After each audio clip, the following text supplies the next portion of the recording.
Hello guys, অনেকদিন পর চলে এসেছি রান্নাঘরে। এই যে আজকে আমি মাটন খাড়া মশলা এটাকে বলে, দিল্লি থেকে আমি শিখেছি ডিশটা। মানে সব কিছু এখানে বাটা কোনো মশলা নেই, আদা রসুন পেঁয়াজ সব কুচানো, টমেটো কুচানো, গোটা গরম মশলা দিয়ে এই যে প্রথমে এই যে মশলাটাকে নাড়াচ্ছি দেখো।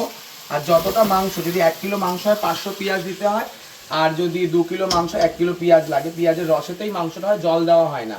এই যে খাসির মাংসটা আজকে বানাচ্ছি আমি, খুব সুন্দর স্বাদ হয়, এটা খেতে খুব ভালো লাগে।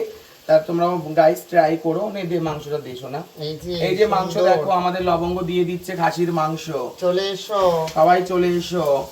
এখন হলুদটা পরে পড়বে। এই যে মাংস দিচ্ছে, খাসির মাংস। এই যে আমাদের রান্না হচ্ছে আমাদের ঘরেই। গাইস চলে আসো তোমরাও, যারা যারা খাসির মাংস পছন্দ করে চলে এসো, সবাইকে বলছি। আর নতুনত্ব একরকম রান্না রোজ ভাল লাগে না, নতুনত্ব ট্রাই করি আমি, তাই না? সবাই চলে এসো। টাটা গাইস, চলে আসো, ভালো মতো দেখে